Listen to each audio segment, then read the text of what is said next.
رسول اللہ صلی اللہ علیہ وسلم نے ارشاد فرمایا کہ عاشورہ کا روزہ مجھے اللہ کی رحمت سے امید ہے کہ 1 سال کے گناہوں کا کفارہ ہے. تو بڑی فضیلت ہے. رمضان کے بعد سب سے زیادہ فضیلت عاشورہ کے روزے کی ہے, 10 محرم کا روزہ. سمجھ رہے ہیں؟ محرم میں ہمیں شریعت نے کیا کرنے کا حکم دیا ہے, اسلام کیا کہتا ہے؟ پہلی بات, اسلام یہ کہتا ہے کہ محرم میں روزے رکھنا دوسرے مہینوں کی نسبت زیادہ ثواب ہے. رمضان کے بعد تو زیادہ سے زیادہ روزے رکھیں, اور اسپیشلی 10 محرم کا روزہ 1 سال کے گناہوں کا کفارہ ہے, یہ اور زیادہ ثواب ہے. پورے محرم نہیں رکھے جاتے تو کیا کرنا ہے, 10 محرم کا رکھنا ہے. حدیث میں آتا ہے کہ آپ نے حکم دیا 2 روزے ملا کے رکھو, کیونکہ یہودی جو تھے وہ 1 روزہ رکھتے تھے, صحیح ہے نا. تو یہودیوں سے مشابہت سے بچنے کے لیے ہمیں حکم دیا کہ اس کے ساتھ 1 اور روزہ ملائیں. تو علماء یہ کہتے ہیں کہ آج کل یہودی 10 محرم کا روزہ نہیں رکھتے, تو اب مشابہت ختم ہو گئی ہے. تو اگر کوئی 9, 10 یا 10, 11 کا رکھ لے تو اچھی بات ہے, نہیں تو صرف 10 محرم کا بھی رکھ لے تو بھی انشاءاللہ پورا ثواب ملے گا, کیونکہ اب اس میں مشابہت رہی نہیں ہے. سمجھ رہے ہیں کہ نہیں سمجھ رہے؟ یہ کرنے کا کام ہے. دوسرا کام, محرم میں گناہ دوسرے مہینوں کی نسبت زیادہ, اس کی قباحت زیادہ بڑھ جاتی ہے, کیونکہ 4 مہینے محترم ہیں, شوال, ذیقعد, ذیقعدہ, ذی الحجہ, محرم اور رجب. یہ 4 مہینے جو ہیں اسلام میں اشہر حرم کہلاتے ہیں. قرآن کہہ رہا ہے فلا تظلموا فیہن انفسکم, ان میں اپنی جانوں پہ ظلم مت کرو. یہ ماتم کرنا بھی تو ظلم ہے نا اپنی جان پہ. تو اللہ نے فرمایا ان 4 مہینوں میں اپنی جان پہ ظلم مت کرو. کسی بھی طرح سے ظلم ہو, جسمانی ظلم ہو, روحانی ظلم ہو. جسمانی ظلم ماتم کر کے بھی ہو سکتا ہے, اور انگاروں پہ چل کے بھی ہو سکتا ہے, اپنے آپ کو پیٹ کے بھی ہو سکتا ہے. روحانی ظلم کیا ہے؟ گناہ کر کا. تو نہ گناہ کرنے کی اجازت, نہ کسی اور طرح سے. عام مہینوں میں بھی ظلم کی اجازت نہیں ہے, نہ اپنے اوپر اور نہ کسی اور پر. تو ان 4 مہینوں میں ظلم کی نوعیت بڑھ جاتی ہے. سمجھ رہے ہیں؟ یہ ایک محرم کی فضیلت ہے اسلام میں. اور تیسری فضیلت جو محرم کی, جو بعض روایات سے ثابت ہے, یعنی جو فضیلت تو نہیں کہیں گے اس کو, جو محرم میں کرنے کا کام ہے, وہ بعض احادیث میں آتا ہے کہ آپ صلی اللہ علیہ وسلم نے ارشاد فرمایا کہ عاشورہ کے دن اپنے اہل و عیال پر دسترخوان کو وسعت دو, اس سے رزق میں برکت ہوتی ہے. لیکن یہ جو حدیث ہے یہ ضعیف ہے, سند کے لحاظ سے پاورفل اور مضبوط نہیں ہے. بعض علماء نے کہا کہ اس کثرت طرق کی وجہ سے حسن کے درجے کو پہنچ گئی ہے. ہمارے ہی بعض اکابر علماء کی رائے ہے, علماء جو بر صغیر کے علماء, بڑے بڑے علماء ہیں, میں نام نہیں ذکر کرتا لیکن بہت بڑی اپر لیول کے علماء ہیں, ان کی رائے یہ ہے کہ یہ ضعیف اتنی ضعیف نہیں ہے کہ بالکل ہی مسترد کر دی جائے, ٹھیک ہے نا, اور تعدد طرق کی وجہ سے درجہ حسن کو پہنچ گئی ہے. علامہ ابن تیمیہ رحمہ اللہ تعالی, جن کو سعودی عرب میں بہت فالو کیا جاتا ہے, ان کی رائے اور سلفی علماء کی رائے, جو سعودی عرب کے العثیمین, بن باز وغیرہ تھے, ان کی رائے یہ کہ یہ حدیث بالکل صحیح نہیں ہے, اور اس کی کوئی حیثیت نہیں ہے کہ دسترخوان کو وسیع کیا جائے اور عاشورہ کے دن کھانا کھلایا جائے. سمجھ رہے کہ نہیں سمجھ رہے؟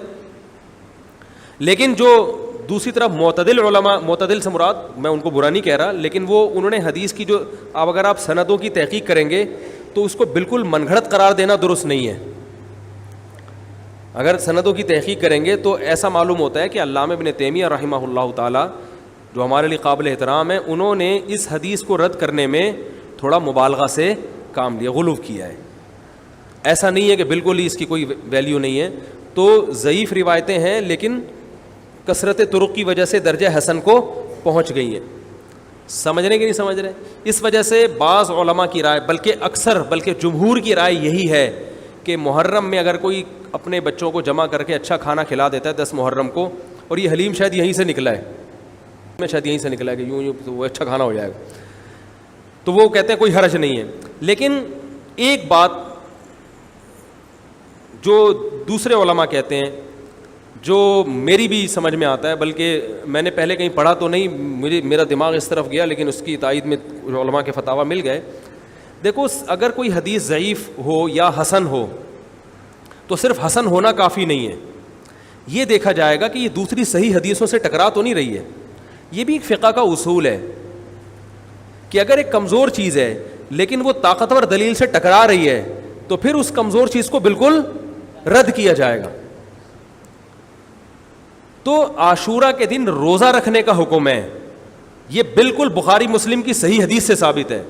اور جو کھانا کھلانے والی روایت ہے وہ اس ٹکر کی نہیں, اس کو تو ابن تیمیہ جیسے محقق نے بالکل ہی کالعدم قرار دے دیا, بعض عرب علماء نے بھی بالکل کالعدم قرار دے دیا, اگرچہ ہماری رائے ہے کہ بالکل کالعدم نہیں ہے, لیکن بہرحال اس میں محدثین کا بڑا اختلاف ہوا ہے. جبکہ روزہ رکھنے والی جو روایات ہیں وہ بالکل بے غبار ہیں, ان کو سب صحیح مانتے ہیں. تو کھانا کھلانا اور روزہ جمع بولو بھائی نہیں ہو سکتا, اس لیے کہ اگر وہ روزے کا دن ہے تو کھانے کا دن نہیں ہے, کھانے کا دن ہے تو روزے کا نہیں. ابن تیمیہ رحمہ اللہ تعالیٰ کی رائے یہ ہے کہ بعض لوگوں نے شیعہ کی مخالفت میں غلو کیا ہے. شیعہ نے اس دن کو چونکہ منحوس بنا دیا 10 محرم کو, تو انہوں نے مخالفت میں اس دن کو ایک سیلیبریٹ کرنے کے لیے نا کھانا کھلانے کا حکم دے دیا کہ ہم منحوس نہیں سمجھتے بلکہ اس کا کیا کریں گے اپوزٹ, کہ کھاؤ اور کھلاؤ. تو انہوں نے کہا یہ بھی غلو ہوا ہے دوسری طرف. بھائی منحوس نہیں ہے, مبارک ہے ہماری نظر میں, لیکن اتنا مبارک کہ اس میں کھانا کھلانا اور یعنی عید والا عنصر کھانا کھلانا تو عید کے دن ہوتا ہے نا, تو عید نہیں ہے بہرحال. تو یہ بھی بڑی جاندار بات, اگرچہ یہ عقلی دلیل ہے مگر یہ ایسی نہیں ہے کہ بالکل اس کو کالعدم قرار دے دیا جائے.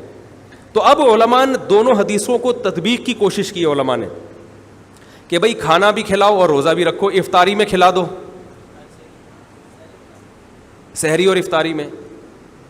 تو بات یہ ہے کہ افطاری میں اگر آپ کھلائیں گے تو وہ 11 محرم شروع ہو چکی ہوگی, وہ 10 محرم بولو بھائی نہیں رہے گی. دوسرا سحری میں جو کھلانے کا مسئلہ ہے نا, سحری میں تو سحری میں جب ہم کوئی کہتے ہیں نا فلاں دن یہ کام کرنا ہے فلاں دن, تو اس سے لغت میں جو ذہن میں متبادر ہوتا ہے نا وہ دن کا وقت ہے, وہ 3:30 پونے 4 کا وقت نہیں ہوتا. یہی وجہ ہے کہ جو لوگ اس حدیث پر عمل کرتے ہیں عاشورہ والی, وہ دن میں کھانا کھلاتے ہیں, دوپہر کے ٹائم لنچ کرتے ہیں. وہ افطاری میں تو ویسے ہی دسترخوان وسیع ہوتا ہے بھوک کی وجہ سے. ارے بابا وہ تو ویسے ہی بچوں کو جب روزہ رکھا ہوا ہے تو اچھا کھلاؤ, سحری اچھی کراؤ, اور افطاری وہ تو ویسے ہی بھوک کی وجہ سے. رمضان میں دیکھو نا کیسے کھلے دسترخوان ہوتے ہیں. تو میں نے بڑی کوشش کی دونوں حدیثوں کو جمع کریں, لیکن تکلف کے بغیر یہ ممکن نہیں ہے. تو فقہ کا ایک اصول ہے کہ جب کوئی بے غبار صحیح حدیث ہوتی ہے اور اس سے ایک اصول ثابت ہو رہا ہے, تو اس کے مقابلے میں اگر کمزور روایت آئے گی جو اس سے ٹکرا رہی ہوگی, تو اس کمزور روایت کو اگرچہ وہ موضوع من گھڑت نہیں ہے لیکن اس کمزور کو اس صحیح حدیث کی مخالفت کی وجہ سے بولو بھائی رد کر دیا جائے. اس لیے میرا نالائق کا موقف یہ ہے, میں بہت نالائق ہوں, میں اتنی بڑی بڑی باتیں کرتا نہیں ہوں, لیکن ساڑی عقلچ یہ چیز آندھی نہیں ہے کہ بھائی جو روزے کا دن ہے وہ بھوکے پیاسے رہنے کا دن ہے, وہ کھانے کھلانے کا نہیں ہے. افطاری میں تو ویسے ہی کھاؤ بھی کھلاؤ بھی. تو اور اس کا نقصان یہ بھی ہوتا ہے کہ لوگوں نے اس کھانا کھلانے کے چکر میں روزے چھوڑ دیے ہیں. سمجھ رہے ہیں, جب حلیم پکے گا تو کون روزہ رکھے گا بھائی, ساری رات گھوٹا لگے گا حلیم کا کہ کل دسترخوان وسیع کرنا ہے, تو پھر روزہ گیا, وہ تو تیل لینے گیا, روزہ کون رکھے گا روزہ. تو وہ حدیث صحیح حدیث کی بالکل اس میں ٹائٹ قسم کی مخالفت ہو رہی ہے, ٹھیک ہے نا. تو نالائق کی رائے, پھر بھی اگر کوئی دوسرے علماء کی رائے کو فالو کرتا ہے تو وہ کھائے بھی کھلائے بھی. میں کہتا ہوں جو مضبوط چیز ہے اس کو لینا چاہیے, جو کمزور چیز ہے اس کو چھوڑ دینا چاہیے. ہمارے حضرت مفتی رشید احمد صاحب رحمہ اللہ ایک بات کہتے تھے کہ جہاں کھانا کھلانے کی حدیث آئے گی نا وہاں مسلمان اس کو لے ہی لے گا. کھانے پینے کی جہاں بات آئے گی مسلمان کیا کرتا ہے, وہ کہتا ہے بھائی یہ صحیح ہے, یہ بالکل صحیح حدیث ہے, ٹھیک ہے نا. وہ کیا کرتا ہے, جن علماء کی تحقیق ہے وہ تو تحقیق سے کہہ رہے ہیں, لیکن عام پبلک کی عادت یہ ہوتی ہے کہ فتویٰ بھی اسی کا فالو کریں گے جہاں کھلانے کا تذکرہ آ رہا ہو. تو اب ہمارے کہتے جہاں کھانا کھلانے کی بات آئی مسلمان کہتا ہے بس یہ بالکل صحیح بخاری کی طرز پر, یہ بخاری کی شرط پر یہ حدیث. تو بھائی بھوکا رہنا عبادت ہے, بھوکا رہنا سنت ہے. بچوں کو تو ویسے ہی کھلاؤ عاشورہ ہو یا نہیں ہو, اور سحری افطاری کرا دو, اچھی سی روزہ رکھواؤ, اور جو بالکل چھوٹے بچے ہیں وہ تو ویسے ہی کھاتے ہیں. تو اس لیے, اور پھر اس کا نقصان کیا ہو رہا ہے, حلیم کے گھوٹے لگ رہے ہیں پوری پوری رات بیٹھ کے, اس کے الگ نقصانات ہیں, سبیلیں لگ رہی ہیں. حضرت حسین رضی اللہ تعالیٰ عنہ تو کربلا میں شدید گرمی میں بھوکے اور پیاسے اپنی جان دیتے ہیں, اور یہاں ہم کیا کر رہے ہیں, کھانا کھا رہے ہیں، اب دیگیں پکا رہے ہیں، شربت پی رہے ہیں، تو یہ بات عقل میں آنے والی نہیں ہے. تو عاشورہ کے دن کی مناسبت سے روزہ ہی ہے، وہ روزہ رکھنے کا دن ہے. اللہ تعالیٰ عمل کی توفیق عطا فرمائے. وما علینا الا البلاغ.